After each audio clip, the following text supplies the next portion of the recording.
The date was November 10th, 1975. Lake Superior lay still beneath a gray Midwestern sky, a mirror of cold iron stretching beyond sight. The shoreline pines bowed gently in the wind. Seagulls hovered low, their cries swallowed by distance. At the edge of that vast horizon, a freighter moved steadily east. Her black hull cut through the silver water, a red stripe glinting faintly against the gloom. She was the SS Edmund Fitzgerald, the largest ship ever to sail the Great Lakes. By midnight, she would be gone. No distress call, no survivors, just silence. The Great Lakes have always been a paradox, inland seas that look harmless until they turn cruel.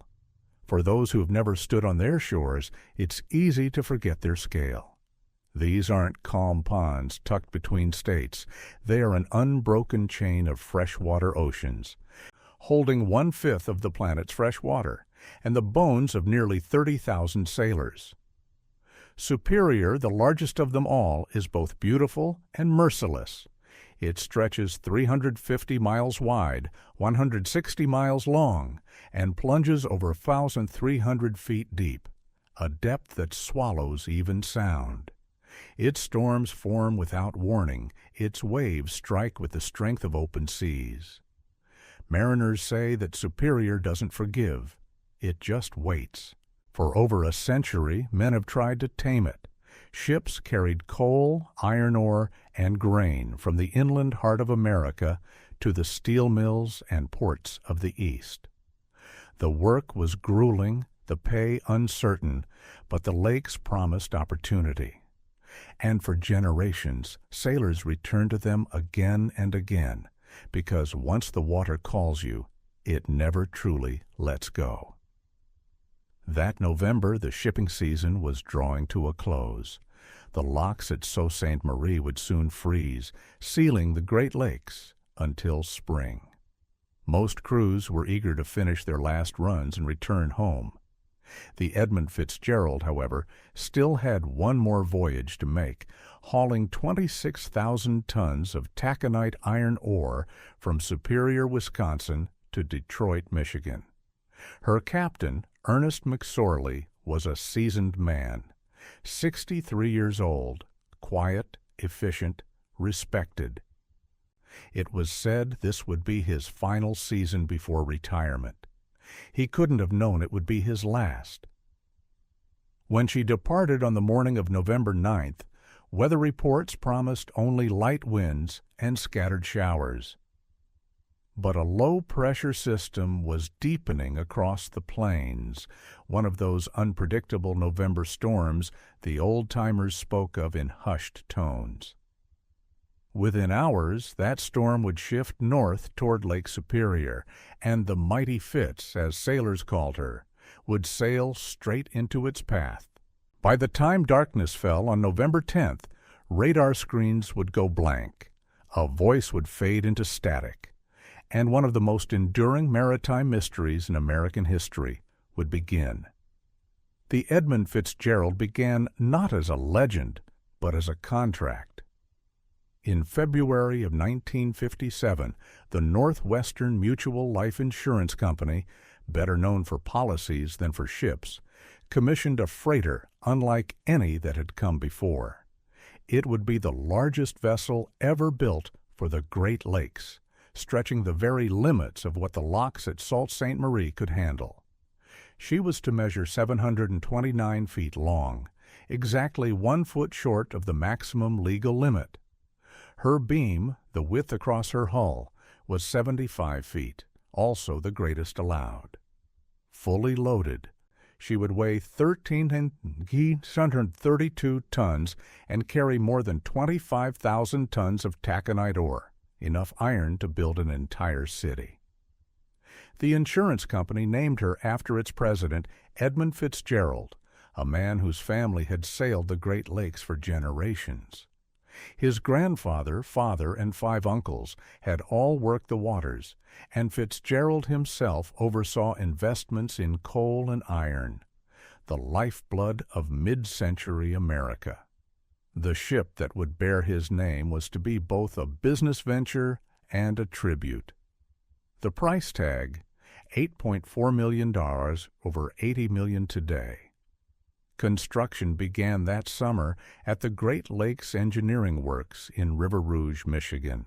To the workers, she was a marvel, a floating fortress of steel. To the locals, she was a spectacle. Tens of thousands came to watch her rise from her cradle. Her sleek black hull gleamed against the gray Detroit River, the letters of her name painted in bold white along her bow. But when the day of her launch arrived, June 7, 1958, it did not go as planned. A crowd of more than 10,000 gathered to witness the christening. Banners fluttered, reporters jotted notes. And when Edmund Fitzgerald's wife, Elizabeth, stepped forward to break the ceremonial champagne bottle against the bow, the glass refused to shatter. Once, twice. Only on the third strike did the bottle finally burst, a hesitation that old sailors whispered was a bad omen. Then came the launch. The massive hull slid down its greased slipway faster than expected, hitting the water at a perilous angle. She righted herself, barely, sending a powerful wave across the river that struck the opposite pier. In the chaos, a man in the crowd collapsed from a heart attack and died before help could reach him. For the superstitious, that was enough. The Fitzgerald's birth had already claimed its first life. But for the builders, she was a triumph. Over the following months, crews fitted her interiors with the most advanced technology of her day. Her radar and communication systems were cutting edge. Her steam turbines gave her a cruising speed of 14 knots, fast for a freighter her size. Yet it wasn't her power that caught people's attention. It was her beauty. Inside, the Fitzgerald was almost indulgent. Plush carpeting, leather lounges, air-conditioned cabins, private showers. She was designed as a ship fit for gentlemen mariners. By the time she completed her sea trials, the press was already calling her the Queen of the Great Lakes. But in every port and shipyard bar, the old hands muttered the same thing. A bad christening meant bad luck. And the lake, they said, never forgot. When the Edmund Fitzgerald entered service in September of 1958, she was more than just a freighter. She was a statement of what the Great Lakes could achieve. Her maiden voyage began from the Rouge River in Detroit, bound for Silver Bay, Minnesota, to load her first cargo of taconite, small iron ore pellets that fed the steel mills of the Midwest. On that very first trip, she broke a Great Lakes tonnage record. It wouldn't be her last. For the next 17 years, the Fitzgerald would rule the inland seas. Wherever she went, people stopped to watch. Children waved from breakwaters. Dockhands paused their work to see her slide past, her black and red hull rising out of the mist like a moving monument. The ship had presence. She was sleek, commanding, and yet graceful. Newspapers called her the flagship of the Columbia Transportation Fleet. Among sailors, she became known simply as the Mighty Fitz. Inside, life was unusually comfortable for a working freighter. Each crew cabin was air-conditioned and carpeted. Two-person staterooms had desks, closets, and even private showers. Luxuries unheard of on most cargo ships of the time. There were 2 dining rooms, a recreation deck, and leather recliners in the lounge with wide, stern-facing windows that looked out across the lake. Even her guests, often company executives or dignitaries, were treated to suites that rivaled hotel rooms on land. The Fitzgerald wasn't just a freighter. She was a floating ambassador of industry. In 1966, command of the vessel passed to Captain Peter Pulser, a man whose personality matched the ship's size. Pulser was known as both strict and kind-hearted, a sailor's captain who believed that morale was as important as machinery. He piped music through the ship's loudspeakers as they passed through the sewlocks, and he'd step out onto the bridge wing with a megaphone to talk to tourists gathered along the railings. Sometimes he would narrate facts about the ship. Other times he'd just joke with onlookers. His voice carried across the water, echoing against the lock walls. "Here she comes, the pride of the American side," he'd call, borrowing a phrase that would later become immortalized in song. The crew loved him. Under Pulser's command, the Fitzgerald set record after record. In 1969, she carried over 1.3 million tons of cargo in a single season, a feat no other Great Lakes ship had matched. And when she switched from coal to fuel oil in 1971, she became even faster and more efficient. By the mid-1970s, the Fitzgerald, by November of 1975, the shipping season on the Great Lakes was nearly over. Ice would soon close the locks at Sault Ste. Marie, and most captains were wrapping up their final runs before the long winter layup. For the Edmund Fitzgerald, it would be just one more routine voyage, nothing unusual, nothing dangerous. At dawn on November 9th, she was moored at the Burlington Northern Railroad docks in Superior, Wisconsin. Steam rose in soft plumes from her funnel as crews began to load her final cargo, 26 116 tons of taconite iron ore.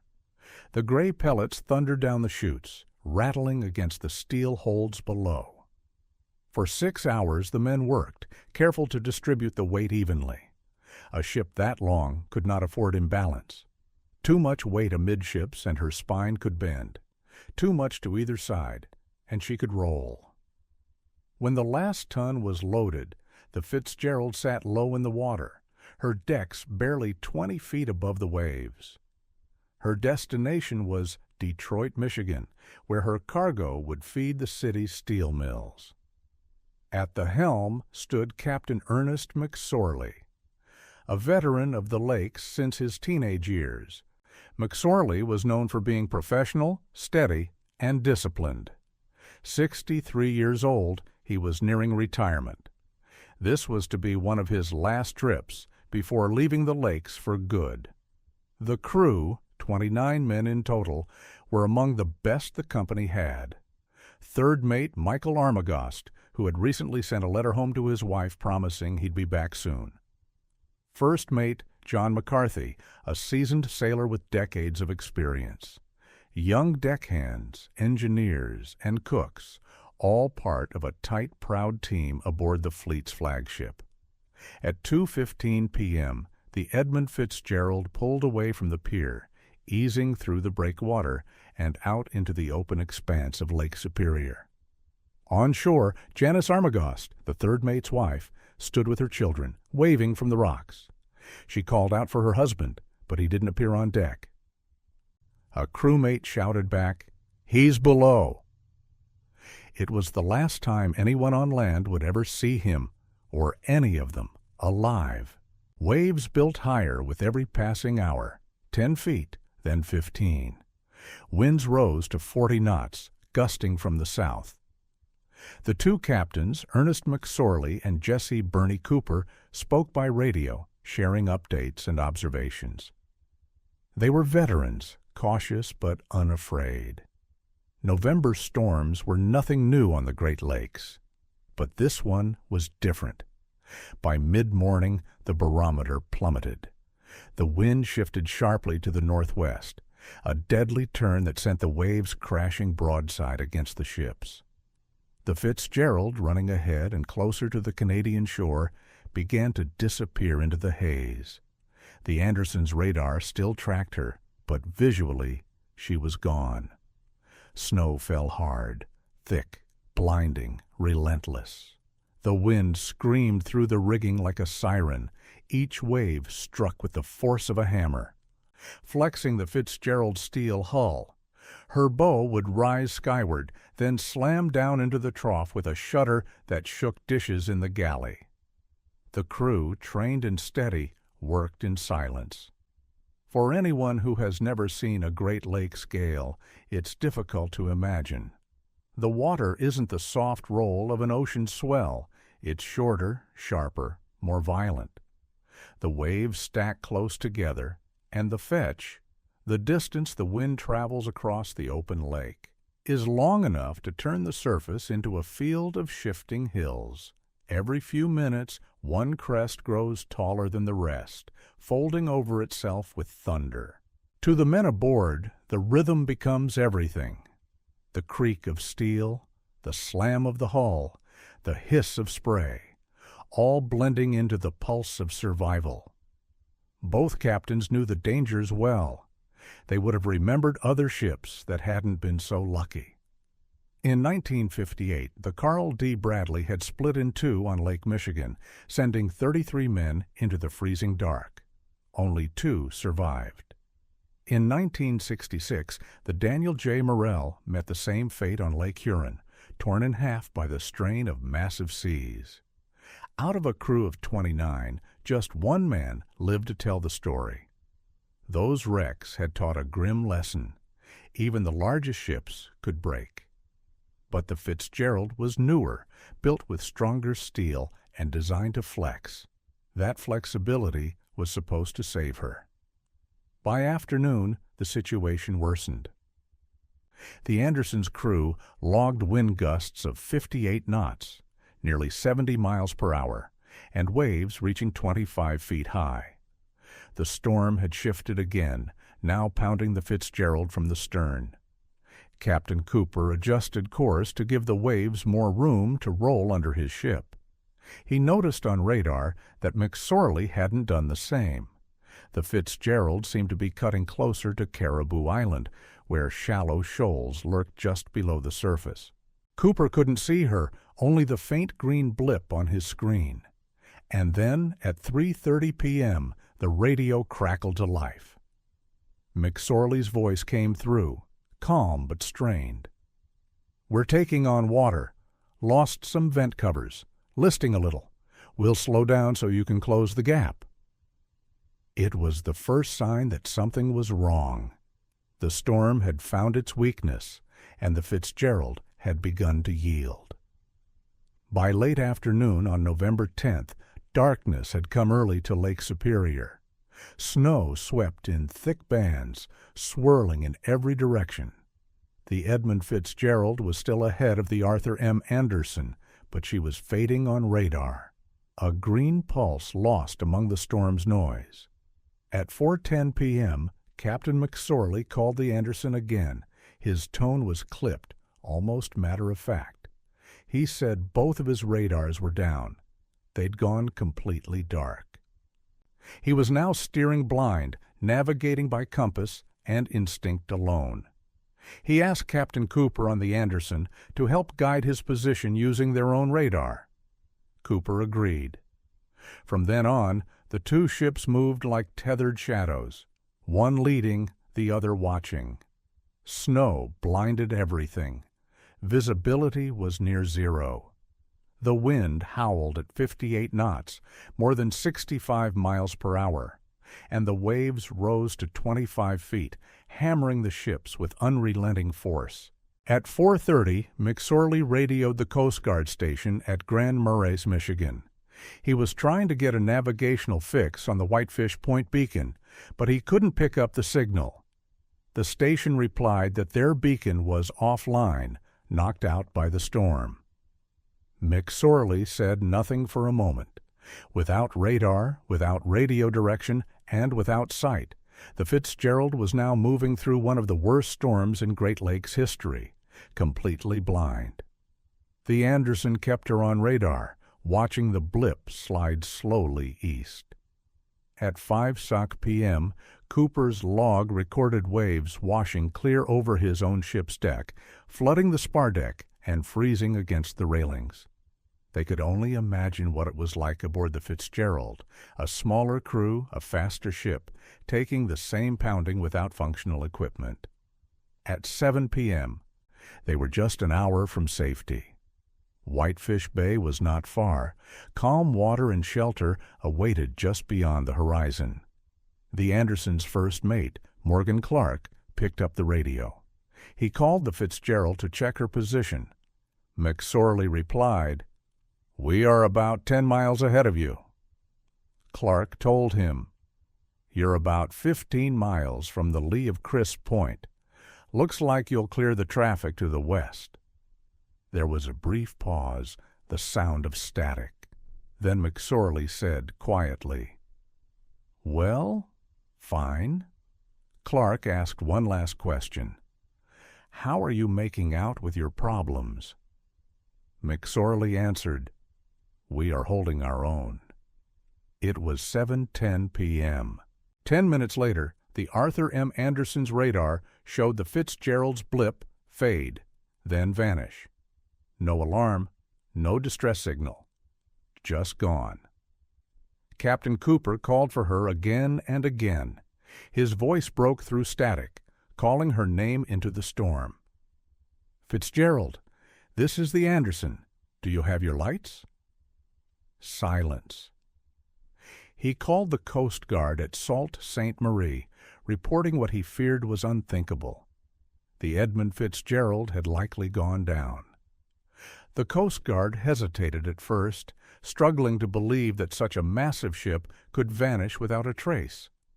But by 9:01 p.m., when no ship reported sighting her and no radar found her, the realization sank in. The pride of the American side had disappeared beneath 530 feet of water, along with all 29 souls aboard. The lake that had carried them for years had taken them home.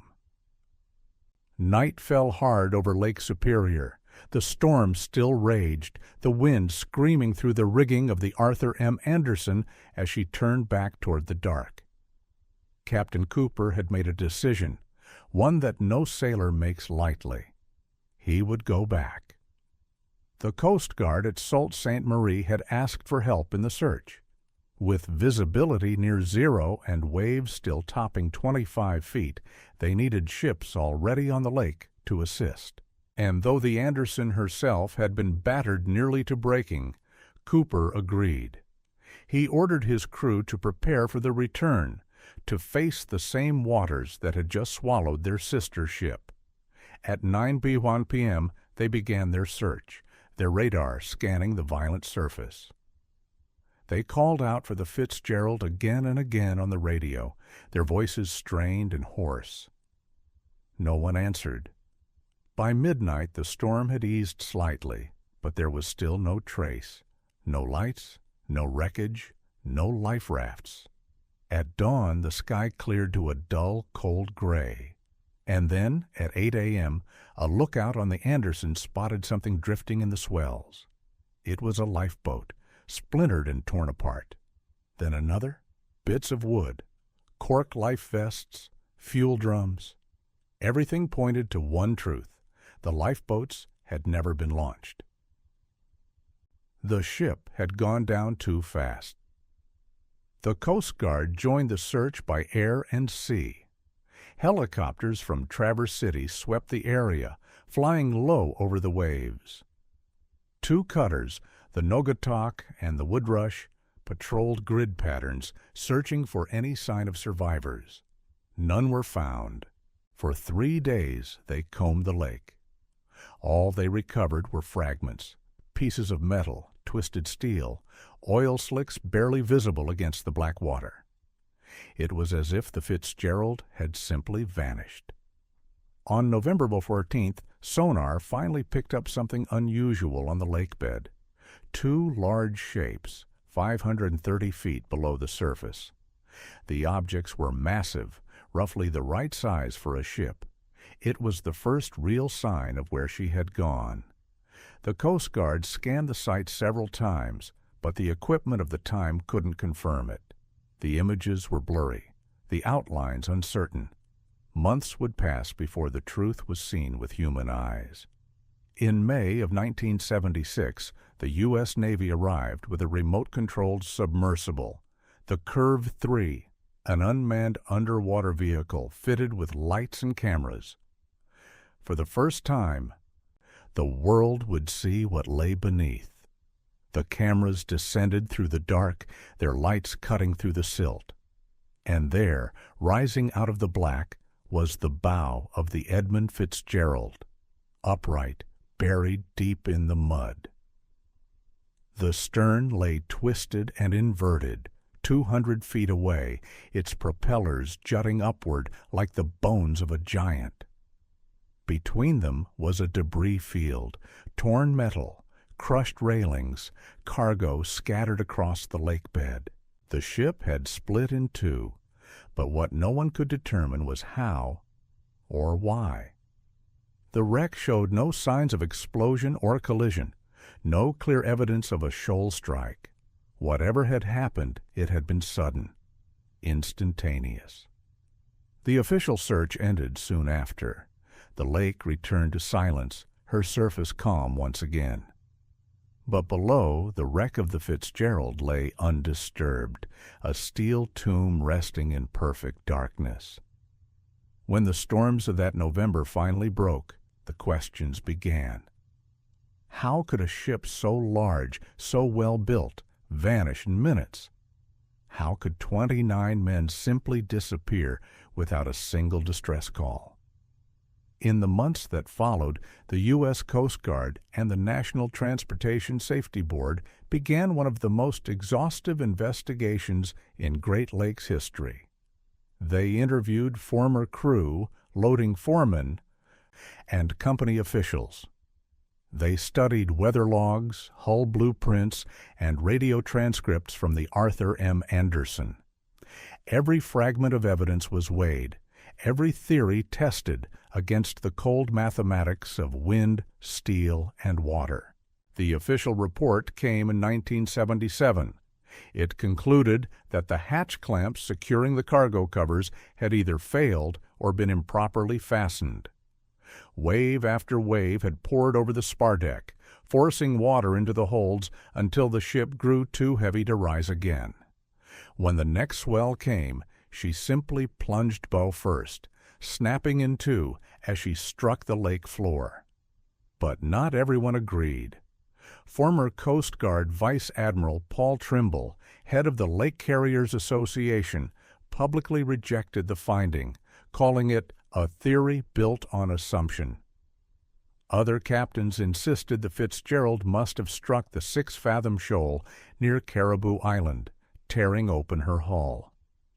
Divers later pointed to fractures discovered a week before the voyage, suggesting she might have broken apart on the surface, much like the Carl D. Bradley and Daniel J. Morrell years earlier. The truth never surfaced. Over the decades, several dives revisited the wreck. Each brought new fragments of clarity and new mystery.